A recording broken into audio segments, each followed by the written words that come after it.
buenas tardes. Muchas gracias. Si sois tan amables de ir... Perdona. Ya. La verdad es que estaba escuchando la anterior conferencia, la de Silvia. I was listening to Silvia, and some things were coming to my mind. The word infoxication. We're intoxicated with information. But, cutting off all of these for 5 days and not reading any kind of media may have, let's say, economic consequences that perhaps she didn't have enough time to talk about it, but may have an impact on our government. But now let's focus on our panel. We don't have much time. I'm going to introduce our panelists who are wide experienced professionals, and I think we're going to have a great time listening to them and see what you're doing in your organizations. The topic is corporate cybersecurity, road toward efficient management. We have allowed ourselves to change the title because the management of cybersecurity in our panelists' companies is effective. It's already effective. It can only be fine-tuned. So we have Agustín Valencia, responsible for OT cybersecurity in Iberdrola, an international electrical operator. Was that information correct? Yes. Iberdrola is on the stock market. Yes, we're on the stock market in Spain, Brazil, and the U.S. So, in this case, a global cybersecurity management, in the case of Iberdrola, which you're in charge of, is subject to many different disciplines and regulations. The scope is very large. Our next panelist comes from water resource operators, Concepción. Good morning. Are you on the stock market? No, not yet. We're a very small company in the water sector from the outskirts of Madrid, and I think that already tells you something. But I think we're quite a healthy company. We're doing well. We are currently waiting to the ENISE regulation. Yes, we all are. Idoia Mateo is the next panelist from Group Santander. Idoia, hello. I believe that you are on the stock market. You're very big. You are red, right? And you have perhaps the largest group of professionals. Yes, we have 40 to 50 CISOs in our group. In total, we have a central team of 300 people plus local, national teams of each CSO, around 100 people from a larger amount. So the percentage of people in cybersecurity is relatively low within the company, within the workforce. Is it expected that it will grow? Not really.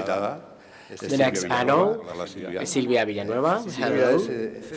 She's CSO, Chief Security Office. So physical security and cybersecurity, you're in charge of all of that, aren't you? Yes, indeed. Your company is AXA. So tell us about yourselves a little bit. Well, in security, there are more than 150 people in our team. AXA is a very large company, more than 1,000 people dedicated to security. Do you know them all? We try to get to know each other and have a strong security community and united. Agustín, how many of you are there in Iberdrola? Right now, we have 37,000 employees, and I think the ratio is similar to Santander if divided by 6. We don't count individuals, we count FTs, because some of the people have added cybersecurity on top of the rest of their responsibilities, compliance, data protection, etc. But approximately 300 people. And what about you, Concepción? In general, well, generally speaking, 20 people in charge of risk management for ICT, from a total of below 500 employees, around 450.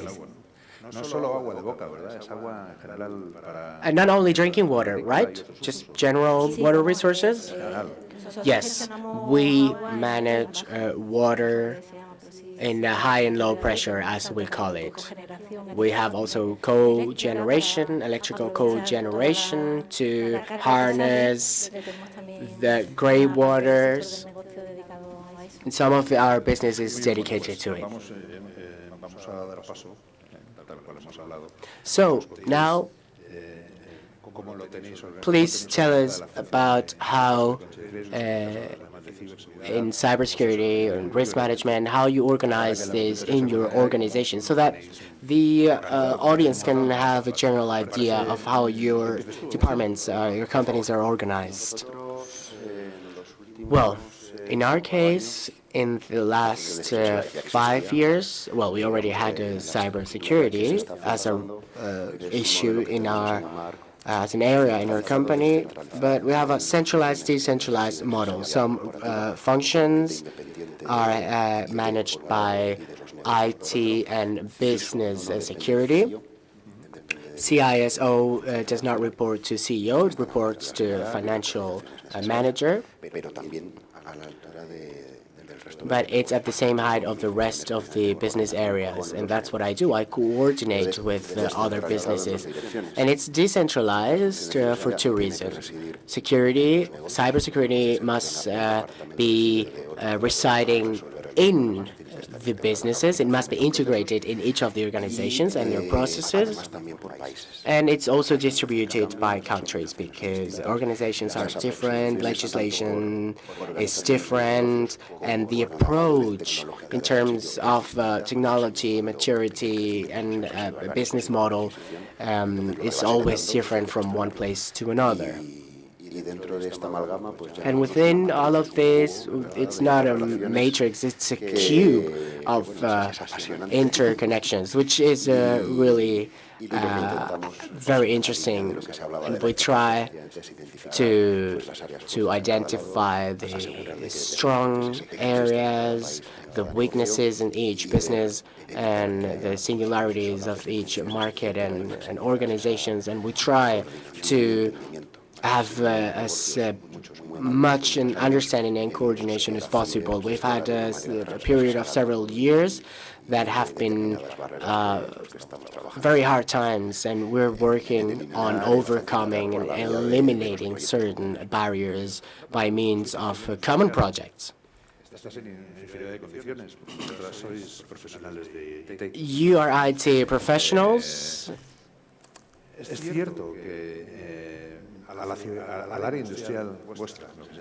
In your industry,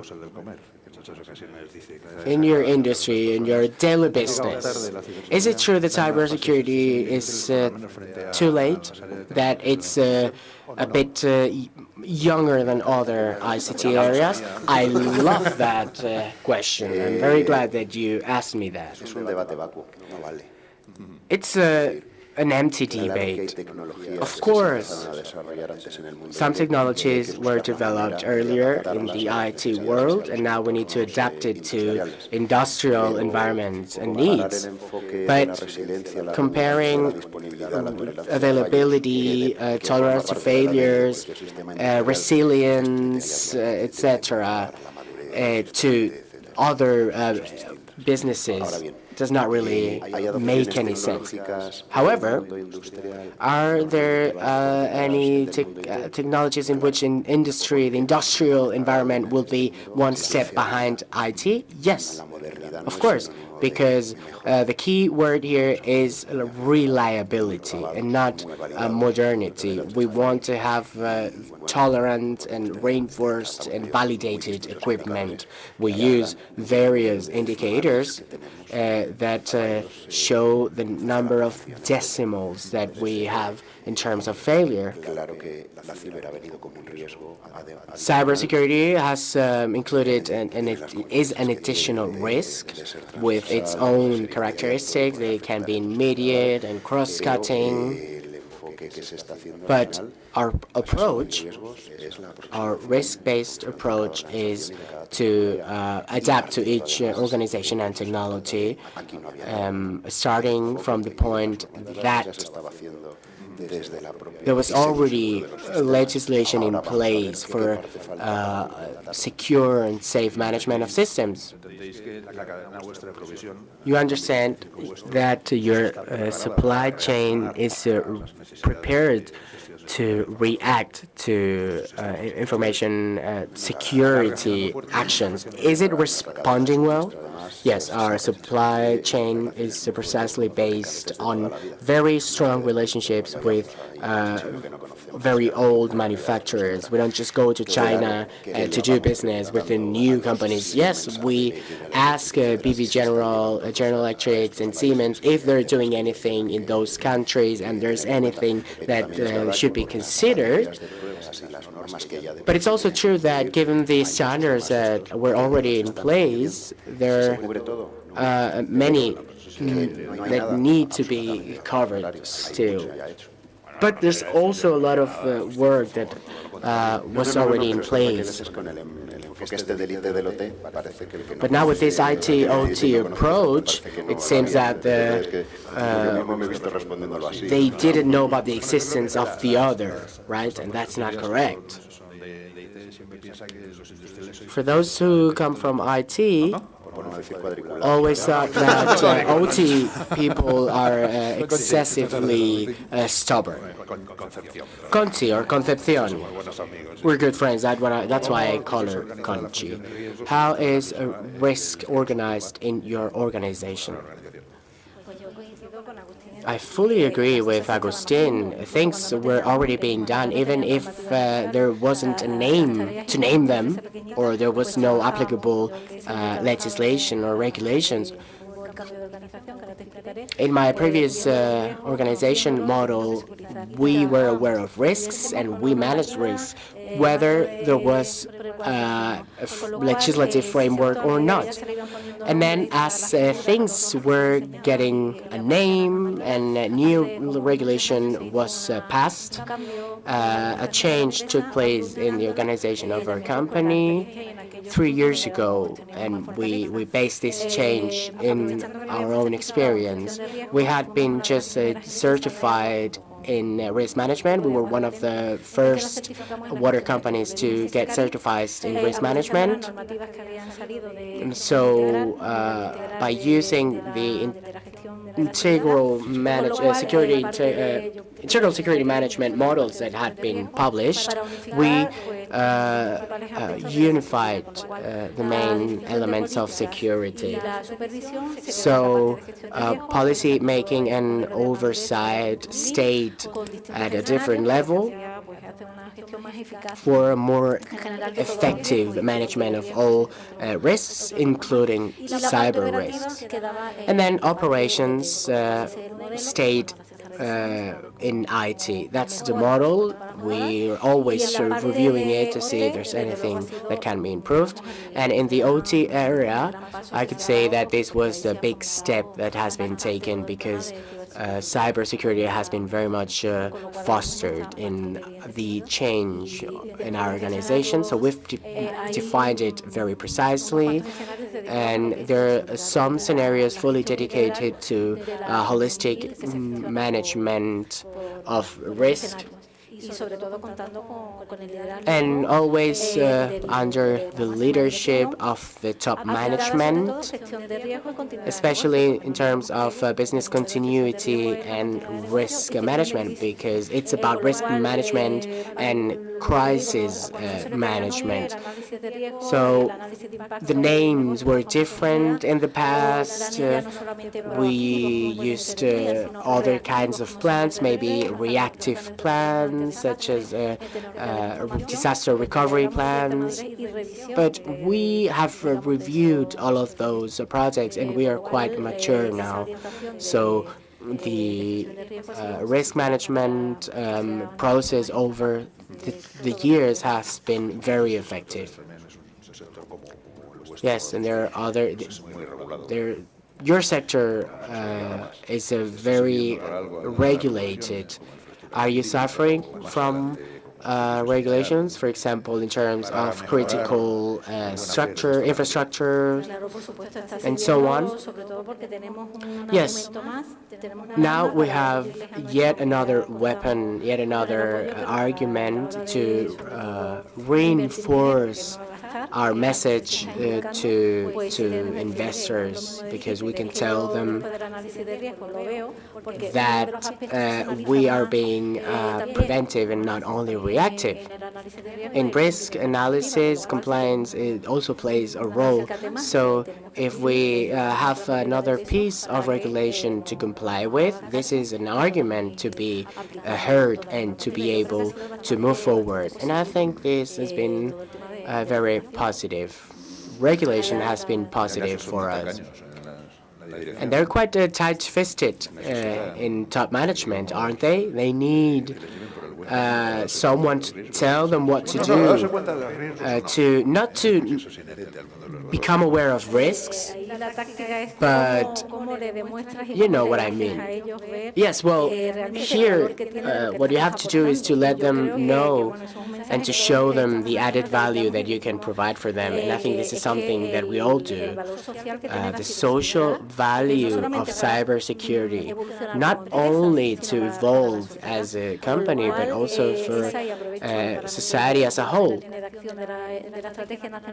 And I can talk about the course of action contemplated in the national security strategy. I think this is a great tool, a great, let's say, a great instrument to tell people that, and some of us are somewhat old. We used to have event scenarios, and we were saying that cybersecurity was not important and didn't save any lives. Well, ladies and gentlemen, cybersecurity is saving lives at this very moment, and even more so if we talk about critical infrastructures, as is water infrastructures, because we're protecting a population. That's a great value to add to any company. Idoia, ¿cómo tenéis organizada la función? And how are you organized in the Santander group? Well, I have been in the group for 14 years, and I have witnessed 3 waves of security. The first priority was to promote and to continue to grow and to purchase other banks. The second wave was a wave in which we divided security in 3 lines of defense. The first one, operations, the third one, risk, and the second one, risk, and the third one, audits. And the last wave, which is the one that I find to be more thrilling and that has generated the most noise, which is when the CISO of Santander Group came to us and joined us, and they've made a total revolution in our company. We use 3 keywords. We are global. Now, this is the first time that we are a completely global unit. There are only 2 completely global units. One is digital and one is cyber.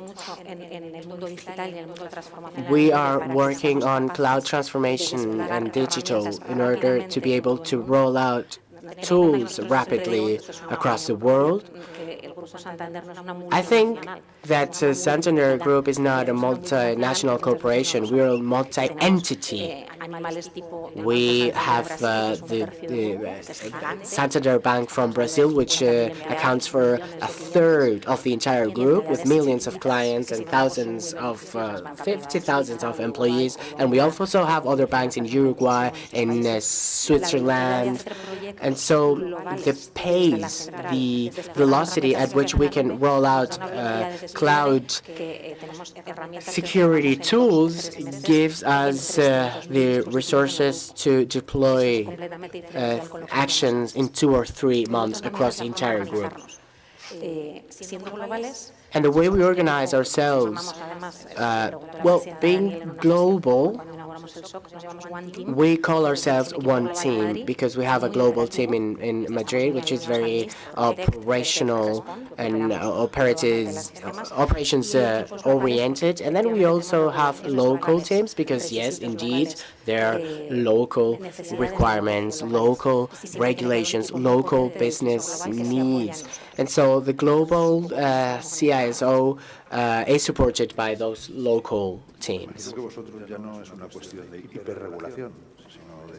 In your case, it's not about hyper-regulation, right? Regulation is a very difficult world, given our global presence. In cybersecurity, it's very complex, yes. For example, for critical infrastructures, regulations in many countries, European regulation, and now we have Brexit with the United Kingdom. We have regulation from Poland. We have cybersecurity contracts that have to be drawn up in every single country, even though it's a global tool. It makes our lives very difficult if we really want to become global. We try to perform a complete risk management of those global tools, trying to include as much regulation as we're aware of, always in English, and then we distribute that to the different countries so that they present them or submit them to the regulators, because the bank industry is hyper-regulated and legislation is a very strong barrier in some countries. For example, in Argentina, Argentina was one of the very few countries in the world where it was not allowed to upload things to the cloud. And the entire banking sector put the step down and face the government to change the regulation. Great. Now let's ask Silvia how you organize security in your group. Yes, that's one of the differences we see compared to other organizations. A while ago, we decided that threats were not only cyber or physical threats anymore. We saw that these threats and risks converged with each other, and we needed to respond in a holistic way. And so, for some time now, we have grouped up the 3 pillars of security. Cyber security or information security will be one pillar. Another pillar will be resilience, and the third one will be physical security. This has been a challenge, of course, but the truth is that the way we now tackle risks and face them has allowed us to take a step forward. As a matter of fact, I came from an insurance company, so risk management was in our DNA, and our security is part of our DNA, and we also try to have a risk management and risk analysis based approach. And how do you manage let's say, discipline, not only in terms of business continuity, but physical security. Well, we're only a few in charge of this. Yes, we're a small team. And I also think that we have a challenge in Spain at the moment, and we don't see many organizations that are tackling it, but the truth is that we're highly motivated. I think I can say that coming from InfoSec with a very technical background, as is my case, opening up your mind to physical security risk structure with OT and industrial companies with a great deal of knowledge and bringing all of that into insurance company is very interesting, and you're always motivated and full of energy to achieve your goals. I find it let's say, sexy to know whether you have had the chance to talk about risks with professionals that come from, descend from the skies and talk to us.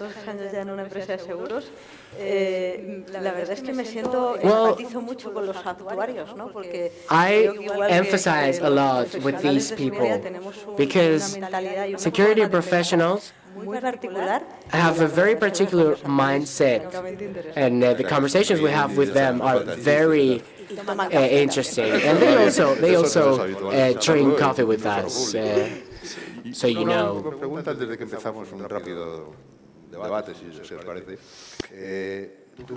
And do you think that there is a future for the insurance companies to create policies to cover damage by cyber attacks, or not? Well, I think the digital world and cybersecurity is here to stay. All of us had to justify everything we did. We had to promote cybersecurity in the past. And now, I think that anyone from any organization speaks the same language in terms of cybersecurity and risks. And I think this is something that's here to stay. What about you? What do you think about that topic? Well, in Santander, we have a cyber insurance. We have a global cyber insurance, and I think we're one of the first to do it because we were regulated by the American regulator. It was considered to be a very good means of compensation to have that insurance. Of course, insurances always have penalties, and you don't always activate them because sometimes it's not worth it, but it's a compensatory control, which is very highly valued by many local and national regulators. So this is just another kind of control that we have. So yes, I think it's here to stay. No, I don't think so, because actually they seem to be trending, but this cyber risk trend has been there for years, at least in our sector. Now, the difficult point I see are the conditions to establish this contract, because in my opinion it's another way to manage the risks, and it's another layer of the insurance. But how do you manage this? By knowing the ideology of the insurance, because we know how attacks are occurring, but they vary and they change day by day. So it's difficult to have a good insurance, and especially for us who are professionals, because you can have an incident and realize that you have this problem many months later. So depending on the different clauses of your insurance, the activation mechanisms will vary, because you can maybe start to know that you have something in your systems, but maybe we were not sure about this until 3 months later. So what's the role of the insurance here? Because in some models, when they detect the impact, they will cover, the insurance will cover this in a specific way, but with some critical points when it comes to this way of paying from the insurance. And what about Iberdrola? We were the first ones who had cyber insurance. Yes, we are obliged, she says. Yes, we're talking about the risk perception, and the risk that you cannot control has to be transferred. And I'd like to say that we have cyber insurance, a global cyber insurance, but on some occasions, the more you know your assets and your threats, the more you will be able to target what you need and to know the specifications of the insurance policy. And sometimes we said maybe it makes sense to have, instead of only one cyber insurance, having, who knows, already existing insurance where we have a cyber clause. Maybe we should also cover the cyber clause instead of having a single cyber insurance. But I think it's also about this maturity as a global world we're living in. It's a really interesting debate, Agustín. Silvia, what's your opinion about the matter? Maybe we should incorporate in every insurance a specific clause. Cybersecurity would be another element, or maybe something specific in the different insurances.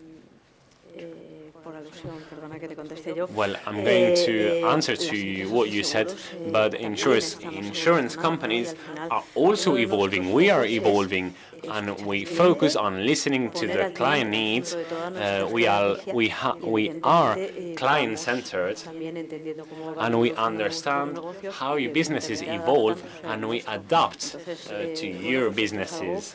And I think this is something that makes sense. Well, we don't have much time, so I'm going to ask you a question, the question of the headline. How do you think you could be more efficient when it comes to manage your risks, for example? Now it's your turn. I think we have made many changes when it comes to the transformations. For example, when we have, by centralizing cybersecurity, we are now much more efficient, and we have reached a level that's not common because we have people dedicated to technology. You know that, for example, firewalls were managed in communication departments, etc., etc. Everything that's related to security, access management, security, PCs, portable devices, data encryption, everything has been centralized in the Protect department. And they are a department that manages every point of security of the group. And this way we are much more efficient, because we've been really clever during the last few years, and there's a reality. We're living in a changing world. We need to transform digitally, and the bank has to be efficient. And if you are a bank unit, that has to be much more efficient, because we have a low investment, a really low increase in in Latin America, the UK, where the interest ratio is quite low. Well, we have different problems, and this is why we have to transform in a digital way, and we have to be there for a technological company, and we have to have global operations of tools. We have to recycle, in a way, the IT professionals. We have to automate the cyber world, and we have to be cost efficient when it comes to cybersecurity. And I'm talking about technicality here. Thank you very much. Concepción, how could you be more efficient when it comes to risk management? Well, we have a unit for firewalls, we have, well, it depends on the volume, of course. I'm working for a small company, so we all do everything, but it's true that now we're more mature, and especially in the organization we are evolving. I think that we're working on several action lines, especially at the sector level, where we have established work groups for cybersecurity, because not long ago we organized a meeting in which we talked about one of the topics that I think will be more efficient, which are the suppliers, the supply chain. We have to focus on this supply chain because we tend to manage this less and less, and we outsource it to third parties. So by sharing information, experiences, and ways of working, we will be more efficient. And especially, as I said already, we need to focus on the industrial part, because of the different companies of the sector have the need of transforming themselves. And I think that we do have a culture of sharing this culture, and it's a win-win situation. So we need to apply the national strategy on cybersecurity, and last year we had a presentation of the different action lines, and out of those action lines that are proposed, we remember these 5 objectives. We have 7 lines of action and 65 different measures. We have to analyze what measures are to be tackled and where do we have to focus on. And this is why this strategy was extremely important for us. This is how to manage efficiently cybersecurity on companies. And if we do have the same characteristics and features, and we share the information, and you say, okay, this worked fine for me, if we share this information, we will be better. Agustín, what improvement gaps do you see? Well, an interesting topic that was discussed last year was to bet on mature elements. The lower you go on the business, the more density you have. But we need to be able to have a monitoring level at a corporate level that's mature enough and concrete enough to allow us to assess the different parameters, technologies, and countries. And we base ourselves on the American model, and there was a foremost objective so that we only have a few key questions, because out of the experiences of our colleagues, sometimes we try to be perfect and to cover everything, but you can not do this.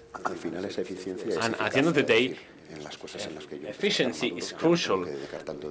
And if I mature in some segments, I don't need to invest such amounts of money. And then I will be able to focus on other threats. And this is where we have a long way to go, because we can see opportunities when it comes to lobbies, because we have new manufacturers, we have the Internet of Things, and it is really difficult to tackle this if you're not mature enough, because we have to come to an agreement and we have to have a common argument. And this is one of the initiatives of the European Union is pursuing. As multinationals, we have to bear in mind these initiatives so that we are asked the same thing, so we can share the same chapters. But then, obviously, we will have many different administration processes, and then we have to mention the product certification and systems that will be much more complicated. And without the shadow of a doubt, it's a complicated issue. Silvia, how can you be more efficient? I share what my colleagues say. I'm going to add a key topic for us, which is to automate. To automatize. I think we are able to be more industrial.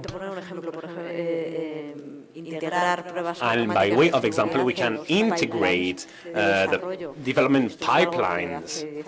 And this is something that could not be considered only 10 years ago. And now all of the current organizations are betting on this model because we think we can grow there and we can be much more efficient. And because all of the different threats related to security must be tackled and we have to converge. And this is why automation is something key. We have different scenarios, but of course, these different scenarios could not work without this automation. So, do you have any questions? Really quickly, please.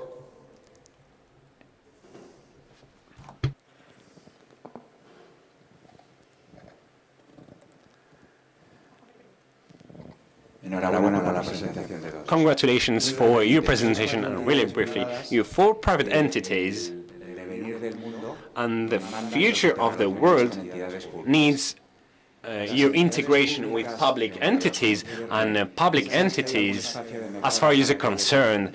Do you think they can be improved? For example, when we're talking about regulations. Well, please be straightforward. Well, you have to be brief, please. Well, yes, to make it short, we are collaborating with many public entities, and we're talking about the regulation with the INCIBE, among others, and the problem that we have is that this is different depending on the different countries, and they talk between them, and this is really complicated because every country has its own regulations, norms, and so on and so forth. So we have new controls, and we have 800 different controls. So we are hyper-regulated entities in which we have our own regulation. We have audits, and we are under the Sarbanes-Oxley law, and we have to map the different controls of this regional and local control. If we have to do the same thing to all of the certifications of the different countries we're in, and we don't cooperate and we don't converge to a common level, we end up dying because the threats are global, cyber threats are global, and this requires a lot of effort, and we need a lot of efficiency for this. The water sector is a sector in which we have many different companies. We have mixed companies, we have private public entities, and private and public companies as well. So we have different synergies, and especially in the case of ASA, which are the group of water businesses in Andalusia, and we make the most of all the improvement points of the different businesses, because even if it's a sector that's region-centered, it is true that some of them belong to multinationals, and we take advantage of the learned lessons, because I always say that we don't have to reinvent the wheel, we need to make the most of the resources. And this is an excellent framework at a sectorial level, and this has been working fine.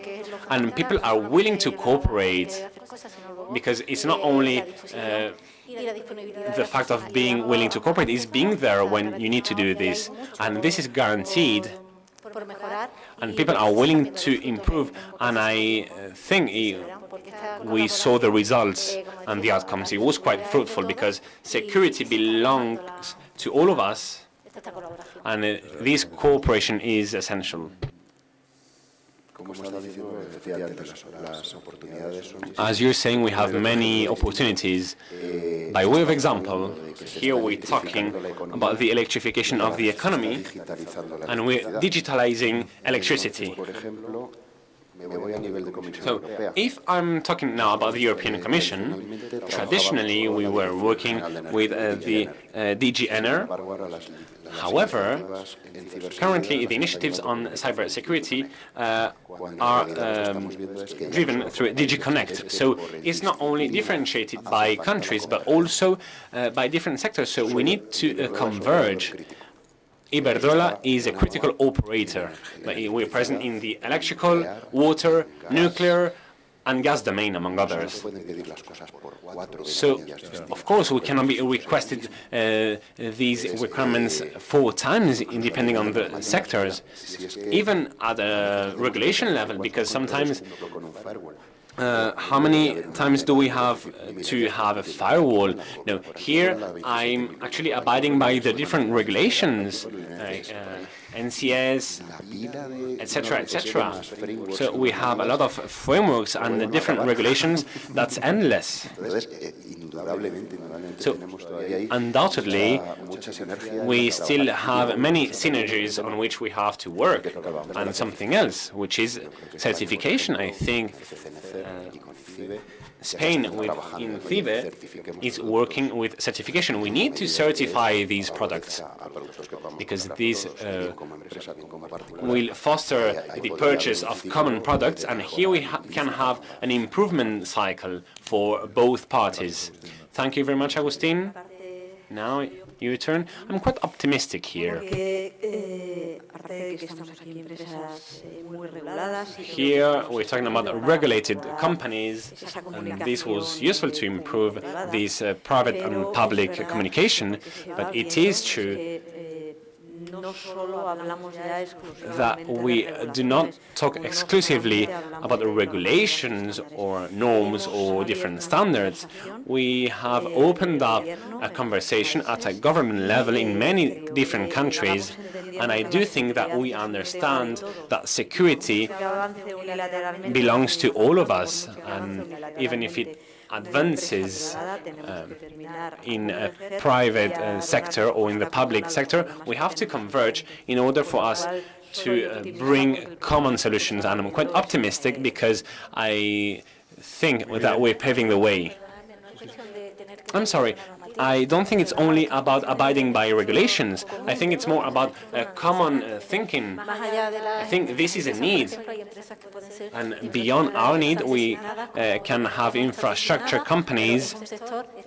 And this is a strategic sector, and the improvement opportunities are the same ones, regardless of what the different regulations are. And this is cross-cutting. You're not talking only about competitive advantages, aren't you? Well, we have to end this debate, I'm sorry, because I'm going to be told off. Now we're going to talk about the metabolization of the 891 controls that you will need to establish within 3 days. And this is your day-to-day tasks, isn't it? Whether you like it or not. Well, a big round of applause for the speakers. Thank you very much. And thank you very much for INCIBE. Sorry, because we're running out of time.